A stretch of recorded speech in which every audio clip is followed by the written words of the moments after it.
agreed to. I give the call to the member for Gellibrand. Thank you, Mr Acting Deputy Speaker. Well, the member for Hindmarsh says that the Prime Minister is well received in his electorate. We haven't seen anything of him in Melbourne's West. My constituents have been waiting since the election of the Abbott government for action.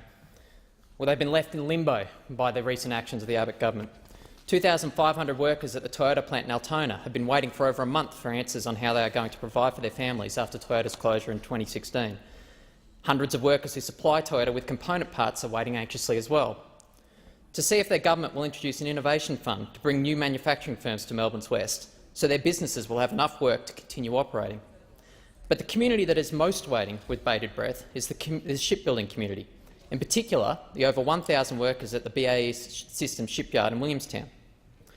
They are currently finishing construction on the Landing Helicopter Dock Ship project and the Air Warfare Destroyer project, the last of the major defence projects currently contracted to BAE Systems at Williamstown. These workers are an essential source of technical skill for Australia's defence industry. With their expertise, we're able to have a shipbuilding industry that can create the warships uniquely suited to Australian conditions. With their skills, we can make sure that the warships that defend Australia are built in the shipyards they will be defending.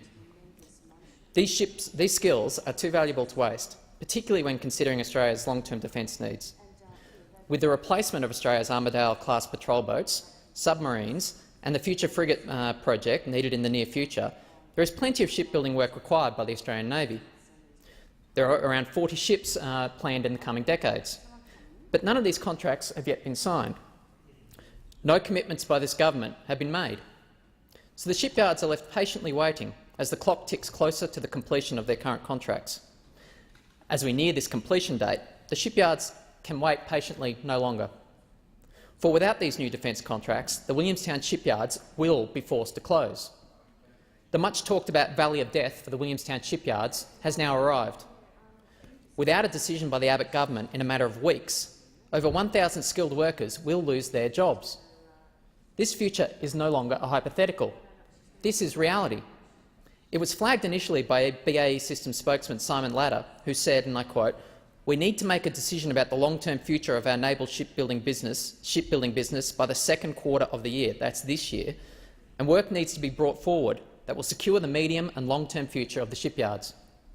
This urgency was then reiterated by CEO David Allett at a recent speech to the Australian Defence Magazine conference, stating, and I quote, "Unless further work is provided, we will have to start laying off people again at the end of this quarter and close the shipyards at the end of 2015.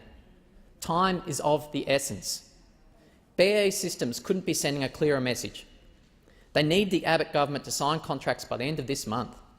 They are not looking for government subsidies or support, just contracts for the work that the Australian government has already publicly committed to. They need work from some of the multitude of shipbuilding contracts that our Navy currently requires, or they will be forced to close and lay off over 1,000 highly skilled workers. They can no longer wait patiently for these contracts while the Abbott government stalls and stonewalls. They need action now. The Abbott government seems content, however, to lose our shipbuilding industry, as it has lost our car manufacturing industry, by doing nothing at all. In a recent Senate estimates questions, Defence Minister David Johnson in the other place gave no guarantees defence contracts from the government would be forthcoming. Instead, he promised another defence white paper to be delivered in no more than 12 months' time. 12 months. When workers are counting their futures in weeks and days, the arrogance of the Abbott government on this issue is staggering.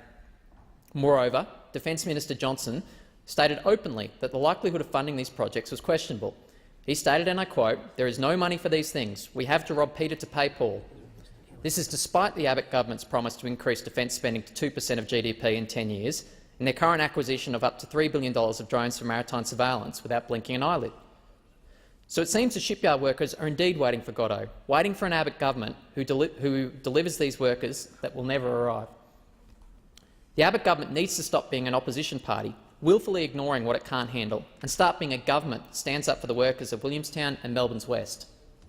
As the CEO of BAE Systems said, and I quote, "Planning for success will require timely and courageous decisions, not only from industry but also from government." Well, let's see some timeliness and courage from the Abbott government. It's time for this government to end the wait and to secure the future of over 1,000 jobs at the Williamstown shipyards. It's time for the former Leader of the Opposition to become a Prime Minister and start showing some leadership on Australian jobs. I thank the member for Gellibrand. The question is that the motion be agreed to. I give